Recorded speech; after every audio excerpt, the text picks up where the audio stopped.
What's every what's up, y'all? What's up? What's up, everybody? I was gonna come on with just some whole energy shit, but I'm just thinking about tonight's topic and I was like, nah, you know what?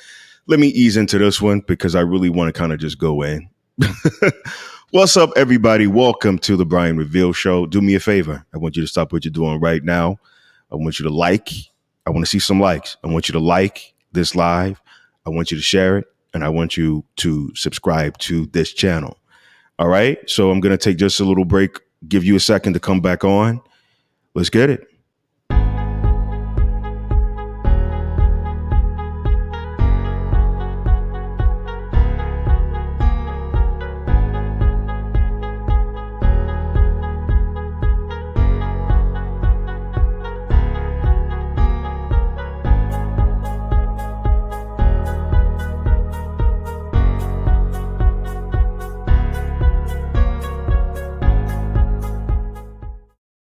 What's up, people? Welcome to the Brian Reveal Show. Listen, you missed me last week. I had to take a minute and step away. I had to chill, kind of get some things together. But I'm excited, right? I got to do a lot of preparation behind the scenes to just keep this whole operation Brian Reveals going, right? It's not just as simple as what, we sometimes think it is, just to get on and just talk shit to people.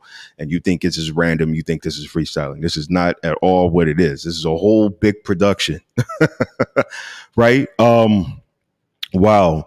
I've had a pretty interesting week. Aside from some of the production stuff with the show, with this podcast, and with the whole Brian Reveals machine, this is a week that I'm actually sort of memorializing my father, who's his birthday was yesterday, and shout out to Pops, be with me tonight, and just kind of he's with me always. But I think yesterday having a birthday was a little bit, you kind of have to just take it all in and just take a moment to breathe and just think about all the goodness that your parents transfer on to you in many ways. I know for me, he was that dude, every little son who has some kind of respect, some kind of relationship with his father. He wants to grow up and be like him in some degree, especially if your father's cool, if your father's respected, if your father is basically who my dad was. And the people that know him who see this, you can vouch for it. He's an incredible person.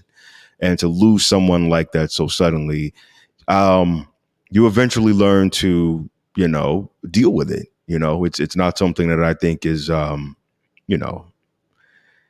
you can't just not grieve, even if you don't have a relationship with your father. I think that when you lose a parent, you start to think about the what ifs. And very fortunate to be able to have, even though my father had lots of different ways that he would sort of engage his kids, he was always available. He did his best. And that I celebrate him for tonight. So yes, I am taking a drinking fast. I normally tell you all to go get a drink, but this is water tonight. So I will forgive you if you are having water with me. So lift your glass and shout out to Pops. Shout out to Pops. Happy birthday. With that, I'm going to bring on my guest. I want you all to look at this wall. So tonight, my guest is a wall. It is a red wall. Oh, my bad. I magically appeared. I do have a guest. His name is Chad. What's up, Chad? Welcome to the party, Chad. For those of you who follow me, who are familiar with me, the show, Chad was actually on a few weeks ago. We talked about brotherhood, and I think tonight, is a good night to bring him back. Hopefully, he can commit the next week, and I won't have a red wall as a guest, but I think that we can definitely bring out the fact that it's going to be a really good topic next week. I want you to tune into that. But tonight we welcome Chad to the party. Chad, tell everybody what's up. What you been up to? Man, I'm trying to figure out who Chad is. Carl, my bad. I kept saying that. It's only on the screen. The crazy part, I know, right? See, here's the thing. I was seeing Chad. Did I put Chad? Okay, yeah. Everybody welcome Carl to the party. My bad. I know it's been a long week. My bad. It has been a long day. It's all good, bro. Sorry, and I'm definitely my condolences go out to you about the anniversary of your father's death. So yeah. I don't know what it's like. I still have my father. Just imagine what that'll be like, brother. I can only imagine at this point. I know that's something that we all got to be prepared for. So I know that you are just grateful that you had the opportunity to enjoy him while he was here on this earth. So absolutely, man. That's about all we can ask for. Yeah, and my dad was the kind of dude like, okay, first of all, my father's 23 years older than me, so my parents were still, when we were, in that toddler, early childhood stage. My dad was just in his late 20s, early 30s. Right. So the things that he would do would be like some silly, millennial would do. Like my dad would do shit like turn the lights off and scare us. Where he would, pretend like he was a monster crawling up under the bed when we would sleep. He would do shit like fuck with us and shit like that. Right. I remember one time, like, this is a very vivid memory, right? My father he would scare us a lot. And one of these days it was raining. I mean, it was coming down. And so, he would close the door, turn the lights, actually turn the lights off on the entire house, like, through the breaker switch. And, he would say he was a booger man or whatever. And he would actually go into the refrigerator and get relish and pretend it was boogers and chase us around the house. So he was that kind of dude. Like, he terrorized us. Like, yeah, but it was a great relationship, though. You have those types of stories to tell. Absolutely, man. So many people, when it comes to their fathers, or they either don't have one, or their stories that they tell are of the opposite perspective. Right? Absolutely. So that's good that you have laughs and smiles to share, brother. But things are good for me, man. Just out here still trying to make things happen.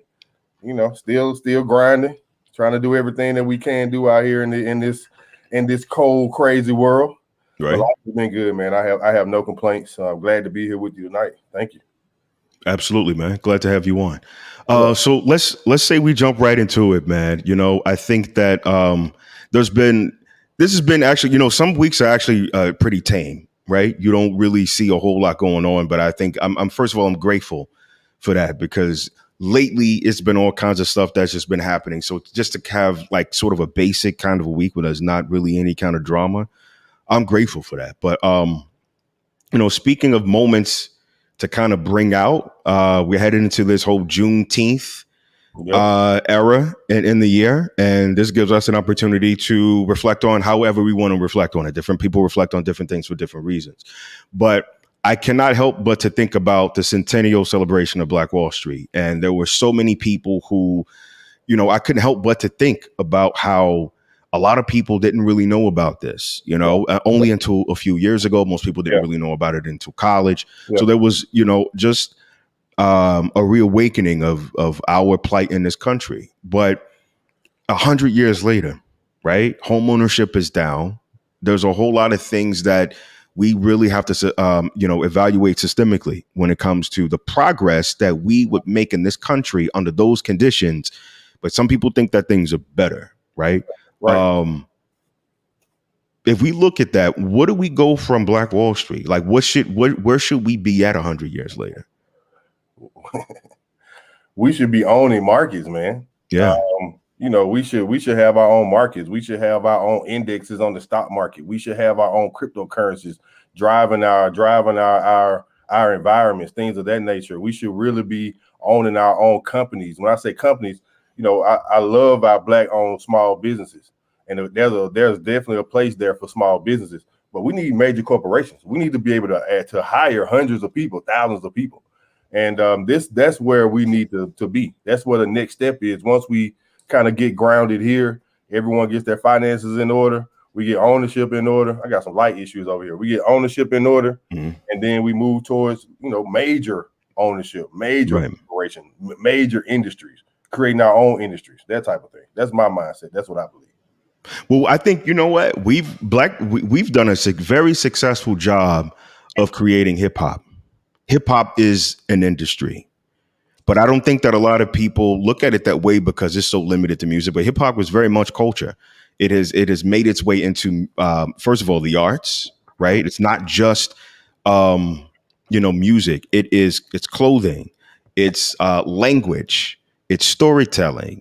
It's a lot of different ways that we can capitalize off of it. But I think that we kind of dismiss it because of how, at least outside of New York, or the East Coast, like Philly, outside of Philly, DC, arts has a different connotation. and it becomes sports when you're in the South. It becomes something else when you're on the West Coast, blah, blah, blah. So I think that if we really didn't take that stronghold, I think we probably, I don't know. I just think that when it comes to like that particular segment of culture and industry, I think that we need to recreate it and make it into something else, because hip hop is it. I think that if anybody's going to change it into something else, that's us. Our culture is our stories, right? That's our industry. You're right. You're right. And it's influenced so many people all across the world, to where it's hard to deny the impact that it's had, from a positive standpoint. We get we think about hip hop, and sometimes we think about some of the negative things that come along with it. But that's, as we all know, that's in the grand scheme of things, that's the smaller scale of it all. But no, hip hop, man, that's our industry. That's what we did. We created that. We built that up. I mean, much like, people don't like to say it, but much like rock and roll, it was just kind of taken, swept from up under us to a certain degree. Absolutely. Yep. Even outside of hip hop, I look at the opportunity for green technology. Nobody has their hands in green technology right now. So if we're really going to operate within that space, that means that we have to, these HBCUs and all this money that Biden says he's going to throw right into the infrastructure, I think that we need to take that and start to develop a lot of technology, banking around specific products that have to deal with green technology. Right? We can start there, but we can branch off and start to create maybe supply and chain, transportation. Data mining is also something that's pretty open. We know that right now it's a concept, but who has a monopoly on the industry? Right. So I think that if we need to start forward thinking and thinking about those things, and we need to create curriculums to teach our kids. Like I think that a curriculum has to be put into these preschool systems, that our kids are predominantly going into, and facilitate the messaging and the curriculums there. So we can start to, because you of course you got to start young, just like your ABCs. Right. So I think that, we think about Black Wall Street, and we think about how it was just kind of unique to the era of that time. Now we have access to so much information. Right. Now let's use the information to create the industry, And maybe not specifically around green energy, although that is one of the most booming industries. And as far as outlook on the future, if you're paying attention to where the world is going, we're going, away to more energy efficient things, trying to save the environment. That's a really big thing. And from a investment standpoint, anytime that we hear the president talk about where we're going from energy efficiency, green energy, a lot of the markets start to move in those areas. But to your point, we're not a player. At least I don't know of a Black-owned corporation that's a player in that industry. But that's the same with most industries outside of hip hop. And absolutely. We really don't even. We've broken the grounds into ownership in the hip hop industry. But you and I both know, from a grand scheme of things, we still don't even really own that industry. No, not at all. Right. No, you could thank Leo Cohen for that, I believe. Yeah. He was like one of the main architects. Yeah. All right. Moving on to our next topic. Wow, this one is probably one that's going to get the politicos, moving around a little bit, shifting a little bit in their chairs. Kamala Harris, VP. Let me put some respect on the name. Vice President Kamala Harris, right? Made a lot of waves, right? In the news, trending on social media about her saying, "Don't come." Well, she said, "Do not come. Do not come." So basically, as the LA Times reports it, this speech was actually a pretty high profile speech that she gave on Monday in Guatemala. She told immigrants, migrants, people who are actually running from refuge in their countries, telling them, do not come to the United States. As the LA Times continues to report, her words instantly provoked ripples of anger and concern with immigrant right groups and progressives. Many took to social media and their airwaves, condemning her rhetoric, calling it as disappointing. also calling it tone deaf. Alexandria Ocasio-Cortez, one of her main critics, says she actually defended the rights of the asylum seekers, and that basically went on for decades in the U.S. foreign policy for contributing to the regime change and the destabilization of Latin America. That's what she is pretty much implying for Kamala Harris. What do you think about her words and her plea? Well, let me ask you a question. What did she follow that statement up with? Why did she say not to come? Well, she said a lot. One thing that I can say to you is that it's a dangerous journey. It's a dangerous journey to, your kids are with you. You don't know what's going to happen. She also wanted people to seek asylum legally, and to come into the country the way that a lot of these immigrants are doing is illegal, according to her plea. Right. I don't think that we have the infrastructure as well. She says that we don't have the infrastructure as well to be able to handle all of that. So at least the last administration, they kind of didn't say anything about it. I'm not condoning the shit that they do. Right. But I will say that I think sometimes the optics really says a lot. Right. I think if she would have done anything else, the Republicans would have fried her ass. Right. So she's kind of in this interesting mix of having to, kind of police this whole operation versus, negative feedback. Right. Yeah.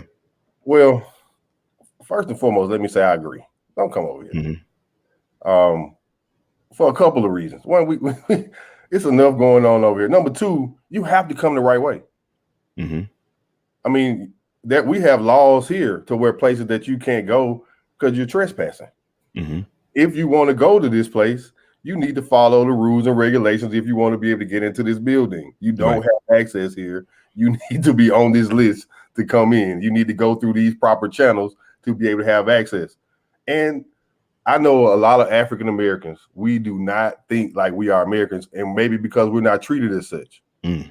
But we have to deal with the reality that we are Americans, that we have the interest of America, and that what goes on does affect us one way or another. We already looking at this may be kind of not shifting topics, but this may be getting off topic a little bit, but we're already looking at in a country that can't pass a lynching law, anti-lynching law, but that just passed the anti-Asian hate, law. We're already looking at our Hispanic brothers and sisters starting to overtake us from a minority standpoint. So we got to do things decently in order. I'm not against immigration. That would be a fool as a black man to be against immigration. That's crazy, right? But I'm for decency and order. I'm for logistics. I'm for following the rules. If you're going to come over here, follow the same rules. And I know we get very sensitive about the children. And with the last administration, the issue was about the children being held in cages. And I don't know if you paid attention in the debates, but when that topic came up in the most recent debates, Donald Trump asked now President Joe Biden, he said, "Who built the cages, Joe?" The cages were already built. We just put the people in them. So the previous administration had to do something about immigration. We had to do something about immigration. You can't just come over here. It's a long journey. You may not make it coming over here anyway. And when you get over here, you may get turned away. So I agree with her for numerous amounts of reasons. Stay where you are. If you want to come over here, do it the right way. That goes for anybody. Absolutely. Same for us want to go into someone else's country, right? Absolutely. So we do have some feedback. Balboa NYC says America has, as the daughter of two immigrants, I reject her comments, if not inclusive of the flaws of our foreign policy. I think that, yes, there's a lot of flaws, and it's so difficult to be able to manage everything in a way that it is inclusive. I don't think that, number one, I can say that particularly the cages, right? I think just because you're breaking the law doesn't mean that you have to be treated like an animal. And who knows better about locking people in cages than America, right? Maybe that's the reason why Black people don't really respond to this that well, because more Black people are in cages in this country than probably are at the border. So I think that there's a level of sensitivity that I just don't look for, which is why these inconsistencies and inefficiencies definitely have to be called out. So Well, we yeah, look at things from a citizens. We look at things from an emotional standpoint. yeah, And I agree with the young lady. I completely understand. You looking at it as your mother and father. That's an emotional reaction. And I'm not saying it to be disrespectful because I understand, and I'm sensitive to that. But when you move into a leadership role, when you are thinking about things from a non-emotional standpoint, and you're looking at things from a business perspective, you see things differently. Even if you do feel very emotionally about a way, you have to handle things a little bit differently. So about inhumane treatment, no one wants to be treated inhumane. We're talking about now about prison reform right here in the United States for our own citizens. Right, we're fighting prison reform right now for our people. So I don't think that anyone is saying that, hey, lock anyone in cages, mistreat anyone. I'm just brought that up because that was a very real reality of it all. And we don't know what may transpire from this point forward if things start to get out of control. And when I get out of control, I mean, we're already overcrowded as is. right. So, I'm come over here. I have friends from all walks of life. We're not, some of us are not even from here. So I'm all for it. Just do it the right way so that no one has to worry. You don't have to worry about being shipped off. You don't have to worry about being caged. You don't have to worry about being separated from your children. Do it the right way. Not everyone is going to make it, but shoot your shot. Absolutely. Okay. With that, everybody, go get you something to drink. We're going to take a quick break and we'll be back with our feature topic of the night.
Okay, what's up, people? And we are back. Hope everybody had an opportunity to go get you something to drink.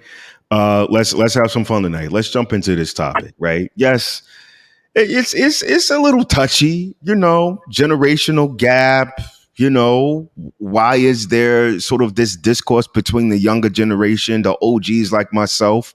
I consider OGs 40 and up, right? Because y'all say we old, y'all say we don't, look a certain part when we wear, the skinny jeans and the shit that the young people wear. We try to get into it, it ain't working out, but it is what it is, right? I accept it. I'm an OG. It is what it is, right? But yeah, I really want to get into this topic tonight because there's a few things that have I don't know, just kind of transpired over the last few weeks in social media. Conversations I've had with a lot of you young MFs. I want to get to that. And just kind of the respect that I think that people should just have and revere for people of a particular age and older, right? So kind of just kicking this off and starting with sort of the question that's going to, in my opinion, going to answer maybe a few questions and frame everything is how do we get here, right? When I say how did we get here, how do we get to the divide? How do we get to where, I don't know, when I was coming up, it was, respect your elders and stay in a child's place and, don't talk back and some of these other different formalities that are cultural, respectful, honorable. And to me, it just seems like we've gotten away from that to now kids are a part of adult conversations that they should not be a part of. They're making decisions for the household. They are arguing with parents and making the decisions for parents. I just think that, that kind of introduction into adulthood is what really caused a divide, in my opinion. Carl, how do you think we got to this point? Why do you think there's such a breakdown? I don't think there's a simple answer to that question. There's a number of things that I believe go into that. In some cases, it has to deal with the mass incarceration of Black men, and in some cases, a lot of Black men not being in the home. That's not the case in all scenarios, but in many, I believe that happens to be the case. I mean, the father just has we are known for being able to discipline the home, kids, disciplinarians, being able to set the tone. And by not having those positive fathers and those positive images in the household, I think you deal with some of that. I also feel like a part of that has to do with technology. Parents, single mothers having to work 2-3 jobs. They're not there for the child. Technology raises the child. What are the children seeing on television? They're seeing Love and Hip Hop. They're seeing Real Housewives of Atlanta. They're not seeing the Cosby Show. They're not seeing some of these more wholesome shows that you and I grew on, Family Matters and that type of thing. They're looking at Nene Leakes cussing out Portia. You know what I mean? And they staring the man, and you left this man, and now they're seeing all of these things. Social media opens up the avenues for children.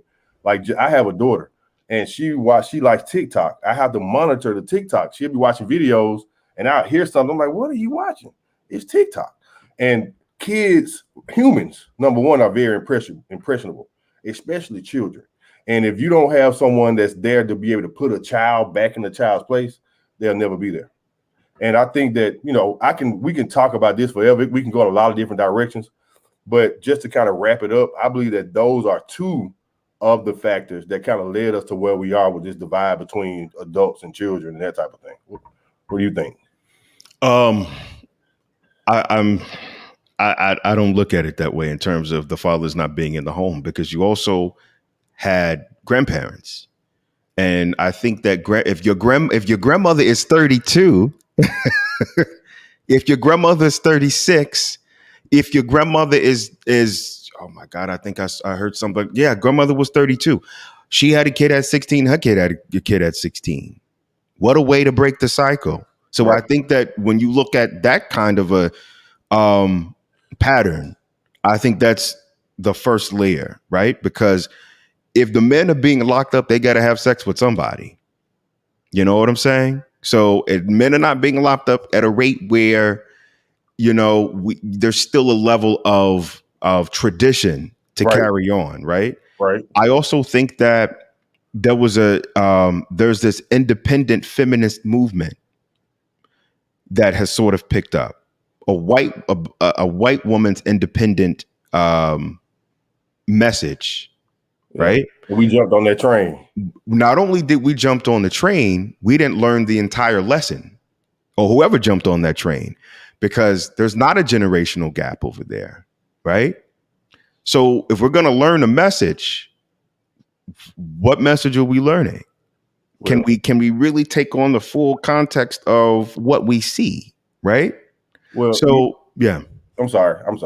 You say that there's not a generational gap over there. And I agree, but I somewhat disagree. So one of the things, and being in the Black household, we've always joked about the difference between how Black children act with their parents, how we talk to our parents, and how white children act and talk with their parents. So what it sounds like you're saying is our children are starting to act a little bit more like the white children, and we're starting to behave a little bit more like white parents, right? because you tend to behave like who raised you. So if we jump on the train, we do what the white people do, we're gonna end up like the white people to a certain degree. So I think from that, what you said, like I said, we can go in a lot of different directions. Yep, I agree with that. Let's go in directions. The feminist movement all the time. How that was not our women's movement. They identified with the female gender and forgot that they were black women, and there was a difference there between us and them. Right. And here we are now. It's a lot of different things that go into this. Not just men not being in jail, but not being in the home at all. We can go on and on about why black men are not marrying black women at the rate that we say that we were, or married, period. Why are there so many single mothers when there are a lot of men out here? So it's a lot that goes into it, man. But all in all, it has a lot to do, I believe, with the dynamics of fathers not being in the home, there not being family structures. You mentioned grandparents. Grandparents was not 32 when we were our age. Grandparents was 60 years old. The grandmama wasn't dressed scantily. You know what I mean? She wasn't on Instagram at 50 years old trying to compete with the 25-year-olds. Busting it open. That just was not happening. And those are some things that are just very different. We tend to get watered down in our society the longer we continue to exist. Right. Speaking of which, now correct me if I'm wrong on this. Somebody, right? You can do a Google search or whatever it is, but I think speaking of the older generation, remember the Sweetie Pie lady, the one who has a soul food restaurant? Yeah. Okay. She just put a video. I can't think of the name of the song, but it's on my page, y'all. If you want to go check it out, go see it. But it's called Why Don't You Want Some of This or something like that? I was like, lady, listen, I don't want to say anything because I don't want to come off to be an asshole. But I'm like, lady, you should be somewhere like, putting Ben Gay on or something. You know what I'm saying? Like, this is, and I get it. Like, it's tongue in cheek, it's fun. But at the end of the day, it's like this is a part of the conversation that we have. Not to say that women shouldn't do that. Like, we got people like Betty Wright and all, like, legends, and this goes back far to the 20s. Moms Mabley and Bessie Coleman and shit like that. Like, I get it. Yeah, I get it. Right.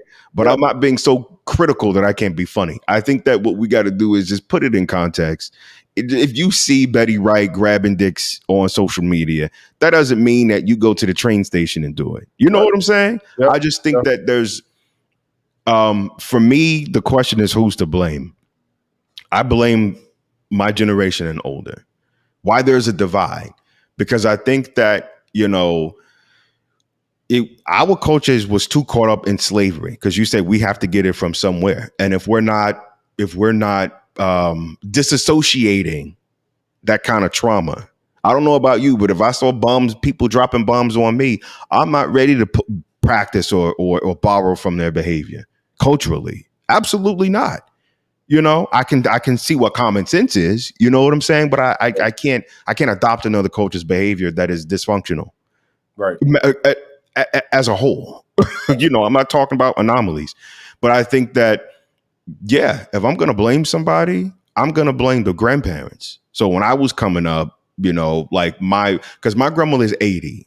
So I would have to say from like 65, currently 65 and older. I was on this one app, brother. And when I tell you, that was a guy who was 63 years old, 63 years old, 6 different baby mamas bragging about it at 63 years old and about to have another kid. I said, brother, at 63? 63, about to have this one pregnant. I said, brother, let me ask you a question. I said, would you marry her? Well, why I got it? You the nigga that's Kevin Samuels is talking about. You know what I'm saying? When he used to really clown dudes. I said, it's motherfuckers like you. You know what I'm saying? Is the reason why I have a difficult time with, the ones that's coming up behind me. Right.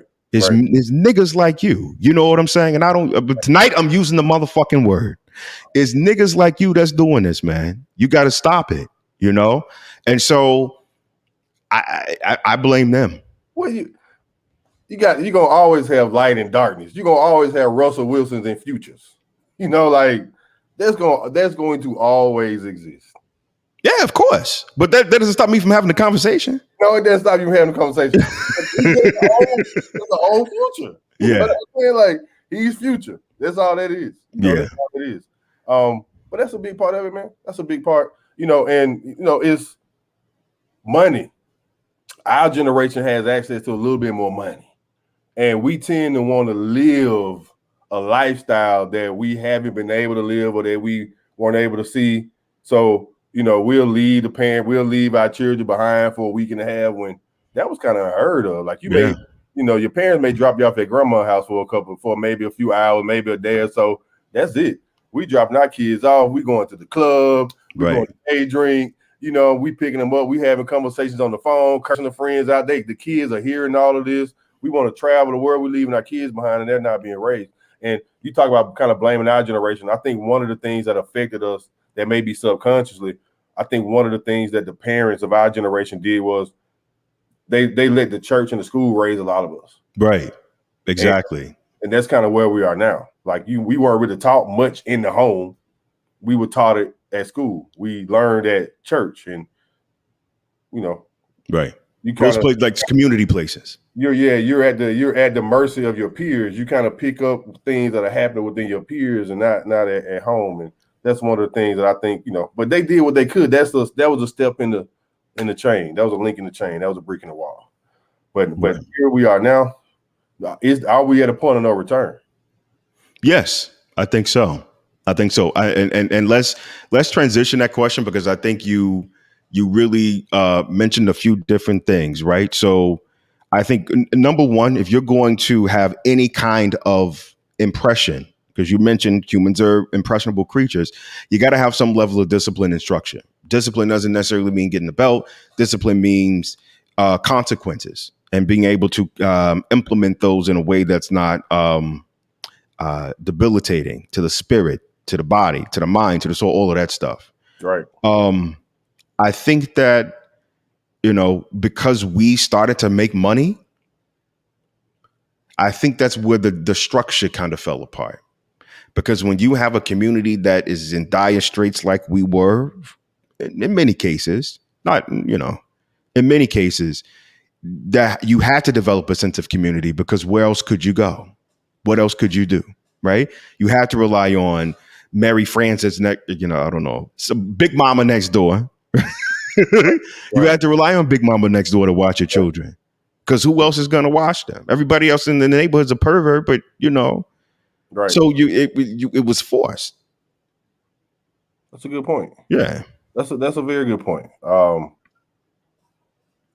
And I think we came from the generation we just talked about this one. We talking about children and structure, and I think because there was we had so much structure growing up.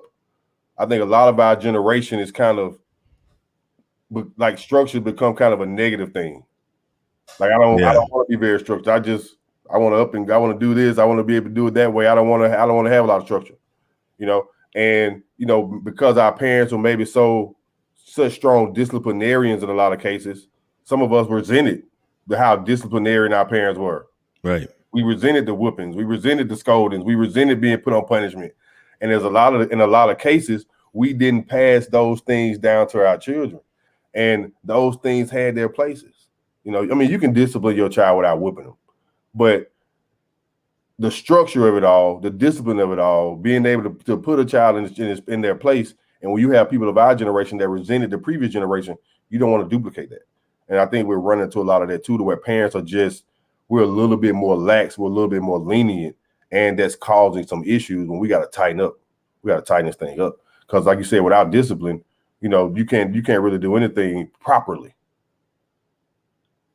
So particularly with the old school patterns, right? I don't think you can like go back to the old school and not even at some point mention how nobody got a whooping, nobody got a spanking. Like if that you got your ass tore up if you got out of line, right?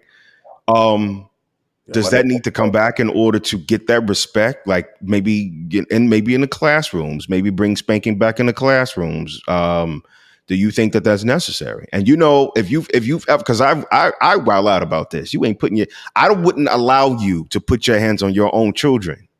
You know what I'm saying? I would at least say, yo. And then at the end of the day, it's like, okay, because it's too much for me to be around.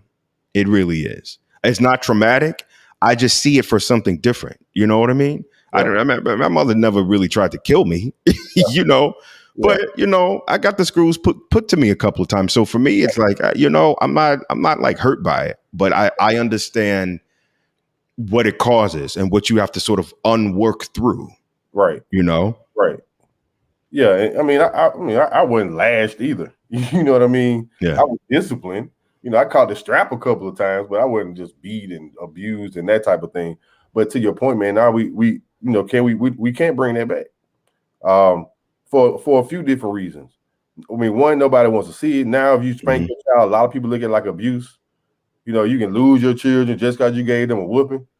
The children can call the police on you because you gave them a whooping, and you can go to jail and lose your children. Absolutely, over a spanking. Yeah. So, times have changed, man. Times have changed. We can't do some of the things that we used to do anymore.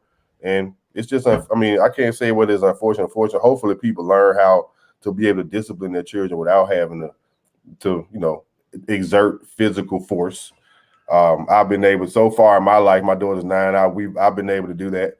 I hit my daughter one time. She was maybe 2 or 3. I hit her like this. I don't believe you. I gave her one. Listen, who's gonna admit to that when? Gave one of these, Brian. One little pop. Yeah, I'm sure. I'm sure you got in there and gave, Look at me. Face started trembling. Yeah. Mom started crying up, and I was a wrap. I was done. Oh yeah. Never do it again. I was the worst father in the world. I can't believe I made my baby cry, and I barely touched her. So, but luckily, I have a beautiful daughter. She's very well disciplined, and we don't even have those issues, Right. So I've been able to be lucky from that standpoint, man. But as far as that old school culture coming back, we can't bring those patterns back. We have to figure it out from here. Yeah. I'm on the same page as you. So we got another comment. Bubble, it says, I think the issue is also that capitalism pulling parents away from children, which is what we talked about, and causing adding pressures on that family. That's why families are so much smaller. That's right. Capitalism and not being able to really afford, because Black wealth has gone down. The gap has widened, not just generational gap. I know we're talking about that, but the wealth has widened. So the money that we used to have, even though, you factor in a whole bunch of other shit, I just think that, we don't even have the resources we used to have. No, it's relative to us because it's this era, but back then, it's projected to continue to widen, Brian. Well, statistically speaking, and that's one of the reasons why, I try to preach as much about investing and saving and business and things like that, because I know that the gap is increasing on us at a time where it should be decreasing, and we're too caught up in what's going on in other people's lives. We're too caught up in flying to Miami or flying across the country when we don't really have the money to do that. You 40 years old. Nothing. I'm not saying it from a negative standpoint, but we got to have a conversation. You're 40 years old. You have $5,000 in the bank, and you're gonna go fly to the Maldives. You can't afford to do that. The ticket is $5,000. The ticket is $5,000. You can't afford to do that. Wow. Yeah. So you're not there in your life, So because we're doing things like that with our money, because we're chasing, a lot of us are starting to invest, but we're not learning to invest. We're chasing the retail meme stocks because people are making money and then some of us are losing money. So we're not doing the right things properly. And one of the things we're not thinking about, a lot of us are still not thinking about retirement.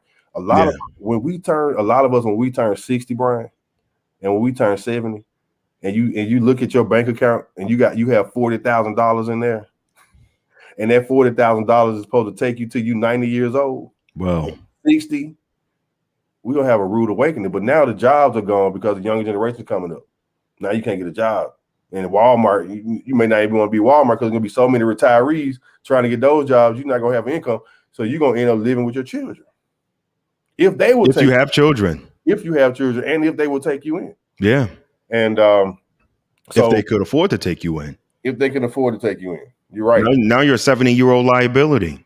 Yeah. So capitalism, to where we keeping up with the rate of inflation. We're looking at now the minimum wage potentially being increased. Hasn't been increased in a longer time. We know that the average black household incomes makes about $30,000 or between $25,000 to $45,000. So the young lady's point is exactly right. That's a big part of it. Capitalism. You got single mothers working 2 and 3 jobs. How much time can you really spend with your children? You got a father that's not in the home, but he's there, but he's got to work from sun up to sundown. By the time he gets home, the children are there. He's not really having an impact on his children's lives because he has to go out and keep up with the rate of inflation. So all of those things are affecting that. But we're here now. Yeah, can't go backwards. That's for sure. Absolutely. I'm going to pause right here for just a couple of moments. We're going to take another break. I want everybody to stop what you're doing right now. I want you to like, and I want you to share this live and subscribe to both my YouTube page and the Brian Reveal Show page. We'll be back in a moment.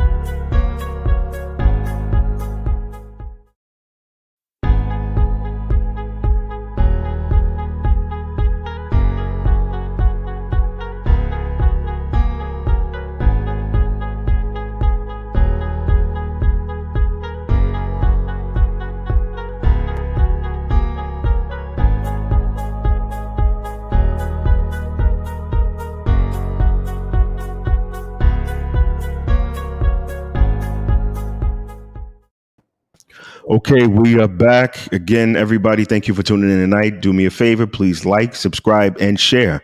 I want to see the likes. Get the like count up.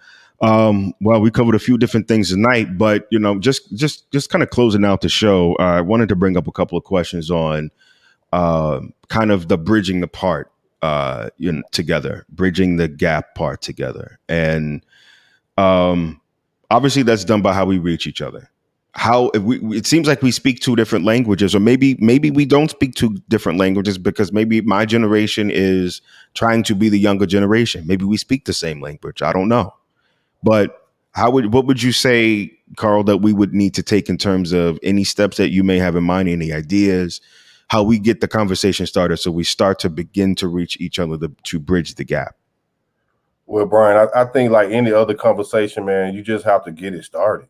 And you can't have a conversation with the younger generation if you're up here. You can't have a conversation with the younger generation if you're over here. So you have to go to where the younger generation is. And I'm gonna there's a colleague of mine. I'm from Birmingham, Alabama, and a lot of people don't agree with his orthodox or the way he may go about positioning himself. But it's a big reason why I have on his shirt, and it stands for "We're all related." Okay, so it's a brother named Eric Wynn. He's out of Birmingham, Alabama. He started organizations about we're all related, and it's talking about how we're all in this struggle together.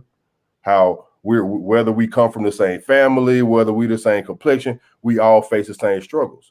And one of his biggest initiatives is going into the community and talking to the youth, because his biggest thing is about trying to stop violence. Violence is crazy. We got kids killing kids, kids killing adults, kids killing women. Things are getting out of control. So what I respect, one of the things I respect most is not only his message, but also how he goes and how he interacts with the children. And he gets out in the community and he has those face-to-face conversations with them. And that's the only way we can do it. We have to go to where they are. We have to be able to have the conversations. I think like people our age that are in those mid-30s, mid-40s, in that range. We're in a sweet spot to where we know hip hop, we know what's going on, we know the language, but we also know we're also mature enough to be able to point a child in the right direction. But we know enough from their generation to be able to connect. So a lot of the time it's letting them know, having conversations. I've talked to children just having conversations about our rappers versus their rappers, and you just start the conversation. It's starting programs, it's starting mentorships or getting involved in mentorships that already exist. One of the things I'm doing, a couple of things, I'm working on the mentorship program, and we're getting into we're trying to work and interact with as many children to help them with not only just adult things, but also with learning financial services. Another friend of mine is named Tay Lee. She's developed a game around investing called Game of Fortune. You can pick it up at gameoffortune.com.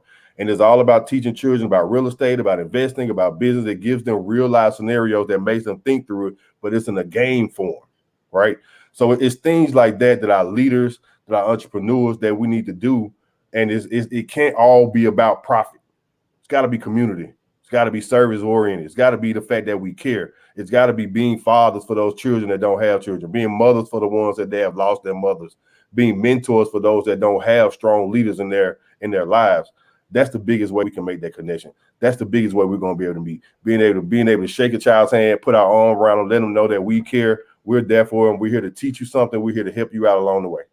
To me, that's the only way we can do it, is to get down there and start the conversation. It's not how you start it. It's just getting it started.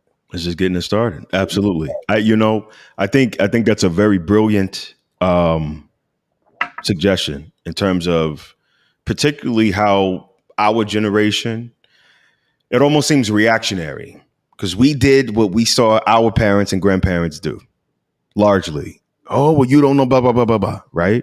And just on and on.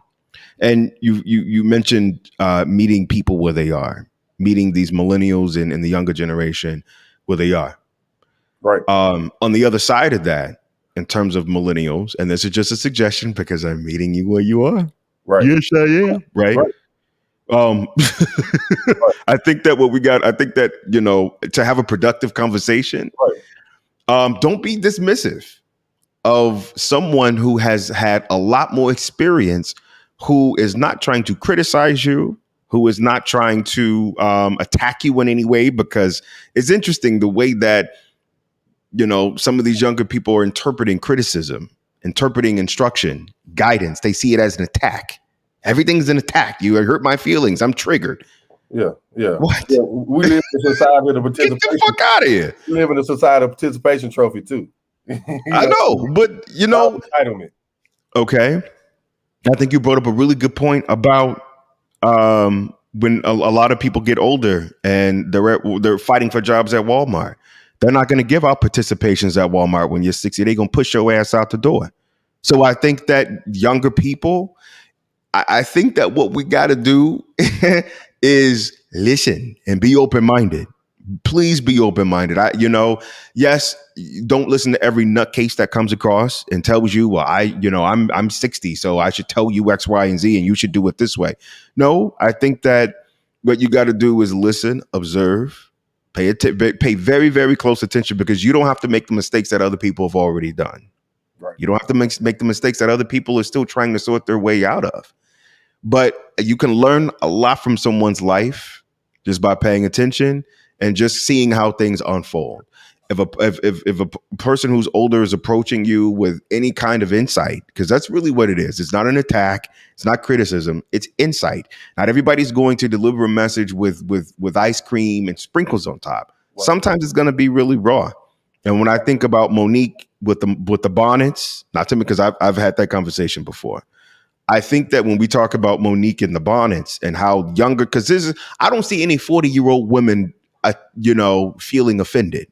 These are obviously 30 and under, mostly 35 and under, 32, 35 and under. Right. Tooth and nail. Oh, well, mind your business. And you are what do you? Right. Okay, it's not minding your business. Yeah. It's insight. It's insight, because you are a walking billboard. Right. You are a walking billboard, and who's to say if you are out somewhere and you're looking very casual. I'm just going to say the word casual because I've said tacky before. Some people didn't like that. Even though I'm sticking on it for this conversation, I'm going to say casual. You're casual. You cannot receive the message from an OG because you see it as an attack. You see it as something that is not going to translate well because of tone, abruptness, the audacity, and the courage, right? To say something to you that is going to really change potentially your trajectory. Nobody knows you from a can of paint, your first interaction and engagement. But people who have been around the block, the thing that I notice about most conscious people, right? Most wise people is we've seen enough to know what we're looking at. And it's not being judgmental. It's just being able to see people, right? Yeah. So if you're going to take that insight, be open-minded about that. You know what I'm saying? At least be open-minded about that. And to close out sort of with our last question, not to take anything away from the young people, because I think the younger generation, y'all are brilliant. I think y'all are getting out there doing things that my generation wasn't doing. Like I didn't see any, and maybe because the media didn't hype certain things around, but shit was still happening. I don't really see the forefront of people, courage, tenacity, gall, bravery, direction, structure, the way that I'm seeing it with this younger generation. So I do want to at least give y'all the applause on that. You're doing it. Keep doing your thing. And because you have done that in a way that we haven't, I wonder how much do the younger people really have an answer? Maybe they are the answer to not just what we didn't do right, but from a leadership perspective. It's only so much that an OG is going to let you have, but in terms of kind of navigating movements culturally, and maybe leading the charge and closing the gap, how much do you think young people have the answer on that? I think they have an answer. I don't think, that is the answer, but you always have to be able to learn from your elders as long as they're trying to teach you the right message. But you can drive yourself crazy trying to help people. A former mentor of mine taught me there's two things. Well, he taught me more than two things, but two things that he taught me was this: when the student is ready, then the teacher arrives. Because if the teacher arrives before the student is ready, the student's not going to learn the damn thing because they're not in learning mode. Right. They're going to resent you. They're not going to want to hear it. So if a person is not at a point to where they are ready to listen, you can preach and you can teach all day, and it's going to go in one ear and not the other. Another thing I picked up is that people do not change until the pain of not changing outweighs the pain of actually changing. Okay, meaning that if I stay like this for much longer, I'm going to start to suffer. It's having more of it's hurting me more to not change than it is going to hurt me to actually do what it takes to actually change. Mm-hmm. If you put those two things together, it really comes to the younger generation has to realize that they don't have the answers and they have to come out and seek it, and they have to be open to it. Otherwise, there's nothing anybody can do to help them. Now, one thing they have, as far as being progressive, as far as being on technology, as far as being ahead of the times, maybe even when it comes to money, they have that. But when it comes to community, when it comes to working together, when it comes to building this infrastructure, I think that's where it's missing just a little bit. Just a little bit. Absolutely. Okay. So as we close out the show tonight, first of all, thank you everybody for watching. I made a mistake. So if you catch the replay, we got a lot of gems for you. I see a couple of people actually coming in now. So if you did not have an opportunity to watch the show before, I had it actually set on my friends instead of public. So now you should be able to see it.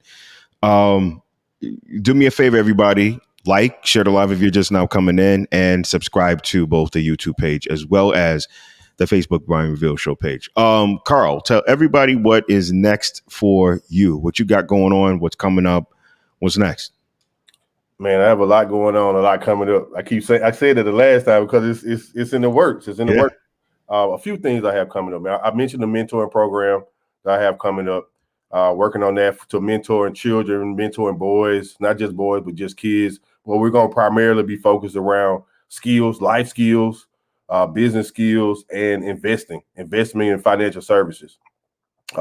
Also working on putting together. I'm already in the financial services company. I do a lot of financial planning. I do a lot of investment coaching, investment consulting on my own, and I'm expanding that, working with a really good friend of mine, and we're building another corporation called Empower Financial Solutions. So we're going to be offering everything from investment education to life insurance to credit repair and things of that nature. So working on that. I also have a brand of my own. I'm wearing other people's brand because I'm supporting Black business. So who is that? I like that hat. It's actually kind of fresh. Another brother. I think he's from Cincinnati. I ran into him in Birmingham at one of my favorite spots in Birmingham called Bazaar Coffee Bar. And it means thank you for your kindness. Okay.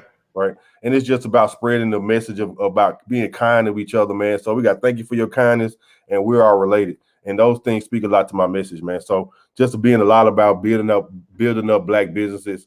I have a business app that's about to release. It's going to change the way that we enjoy dining and entertainment. So I'm working on a lot, brother. I'm working on a lot, man. Really, really busy, man. Trying to keep things afloat, man. Trying to get to the next level. We talk about generational wealth. But a lot of us talk about it, man. I'm out here trying to do everything that I can to build my generational wealth and to help as many people along with me. So if anybody, I have a website called HugoDavis.com. If anybody want to get in touch with me, if you need any type of financial literacy, investment education, if you just need some direction, some financial coaching, some life coaching, whatever the case may be, you can contact me there. You can schedule time to reach out to me. So a lot of irons in the fire, Brian, a lot going on. Thanks for asking that. Thanks for allowing me to talk about that. Of course, man. And listen, everybody, you have not seen the last of Carl. That's right, Carl. I don't know where the fuck I got Chad from, brother. I don't. I think I probably looked at it and I saw the C and the H and my mind just like, it's not like I don't even know you. You know what I'm saying? I don't know. I probably listen. It's a lot on your brain, man. You got a lot on your brain. I got a lot on the brain, and plus, like normally, I would have. I think if I was having something to drink, I probably would like not see it the way that I saw it. Tell me, I had my coffee ready to go. You didn't tell me. So now I feel like No. Do your thing. And listen, I think I probably will have just maybe a little shot next week because everybody, I'm talking about what's next. What's next for me? You bringing me back next week? I'm bringing you back next week. Right. But on top of that, next week is my series finale. This is 10 episodes. Just like I told y'all, like season 1 would be 10 episodes. I'm actually using this particular product for a couple of other things that I'm working on. So, wow, it's been an incredible journey so far. I'm excited. There's a lot that's going to come down the pike that I'm not going to talk about now because for me, when things are in the formative stages, I've learned to just keep my fucking mouth closed. Because the second I do, the universe likes to send rain clouds and destroy that shit and just tear it apart. And then the next thing you know, the shit's not working. So I've learned to, when something is ready and finished, right? And then I say, hey, 3, 2, 1, then you'll know. Right. So, but yes, wow, 10 episodes. I can't even believe it. And you, man, congratulations to you. That's a huge feat. Congratulations to you for opening up the conversation, for discussing the type of controversial topics that a lot of people don't want to discuss, or they get so far in their feelings and emotions that they can't discuss it. Mm-hmm. Shout out to you for being a leader. Shout out to you for starting the conversation, man. I appreciate you. I'm glad that we connected. I'm glad to know you, and I'm excited about everything that you have going on, and the fact that you just reached the 10th episode, man. That's huge. A lot of people would have quit by now. And I know that not only are you not quitting, but you're getting ready for the next season. So, wow, man. That's incredible. Thank you. Congratulations to you, and thanks for doing it. Yeah, man. Thank you. I appreciate that. Wow. Just views alone, and I know there's a machine that kind of goes around this whole thing.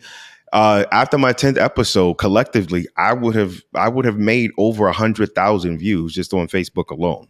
So I think that for me, just kind of continue to put my content out there, continue to put eyes in front of it, continue to push and promote it, has been a big deal for me. And when Facebook sends you a message saying you can actually monetize your platform now, I can't think of anything else better. Right. So, wow.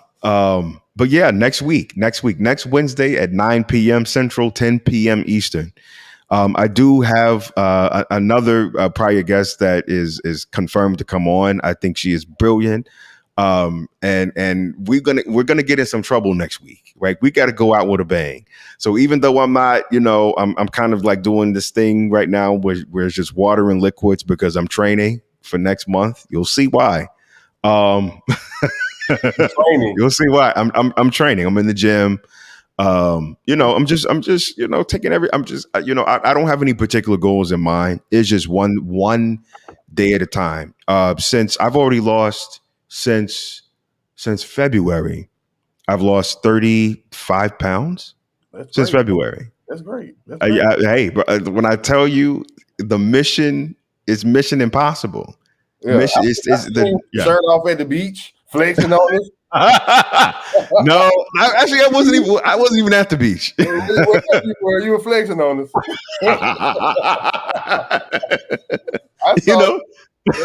But you know what? I think that hopefully July. My goal is to be completely transformed.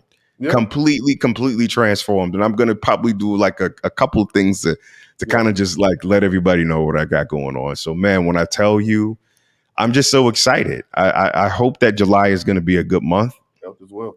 That's when I'm going to release a couple of things that kind of just let everybody know that this old man probably still got it. But I'm working on some things, man. But I got to tell you, next week is going to be a bomb. Next week, I want us to get into some trouble. I will have a little whiskey next week to kind of just celebrate. 10 episodes, season 1 is out of the way. And there's some other things that are just, wow, man, I can't even wait to tell everybody. I think the end of this year, early next year it's a lot of opportunity out there for people. So I hope they're taking advantage of it, That's good, man. Health is wealth. Yeah. I love to hear that, man. Absolutely. I picked up some weight during quarantine. So I've in the last 2 to 3 months myself, I've dropped 17 pounds myself. Wow, congrats. But I used to be a personal trainer, so it's a little personal for me, Yeah. But part of my brand, I mentioned my brand. One of my slogans is money, muscle, and melanin. Because I try to focus around helping Black people get their money together and get our health together. Health. When I say muscle, it represents muscle, fitness, physical, and fitness. So money, muscle, and melanin, man, is one of my brands. Something I'm very passionate about. Passionate about Black people. Passionate about health. Passionate about being in good physical shape, and I'm definitely passionate about being in good financial shape. So the fact that you just mentioned that, man, that's what we need to be. We need to be in shape. We need to be ready. We need to be muscular. Yep. We need to look good. We need to feel good. Absolutely. And moisturize. You know what? That's the other M. Moisturize. Because you shouldn't be. I'm 40 years old. Yeah. I think I can probably go for maybe a few years younger, 30 to 34, 35, maybe on a good day. You can go for that. You don't have no grades. I can't really hide it with these grades. But I'm moisturizing my skin. I moisturize. Nah, not unless you want to look like those brothers that got that shit penciled in, which that's a whole different conversation. With the little shoe polish shit. I don't do the Sharpies. The Sharpie look, is that what it is? I had the same joke with my friends that do that. Like, man, you see your beard purple. And don't let it rain. Forget about it. Come on, man. All right, people. Everybody, listen. Come help me celebrate next week. Carl's going to be here. C. Anderson is expected to be here, and we're gonna get in some trouble next week. Everybody have a good night. Thank you for tuning in. I want you to like and share this live. Also subscribe to both my YouTube and Facebook pages. As you see, my guest, Carl Hugo Davis, right? Go to carlhugodavis.com. Make sure you look the brother up. He has a lot of stuff going on, and I definitely want to make sure you all participate. Everybody have a good night. I'll see you next week. Night, everybody.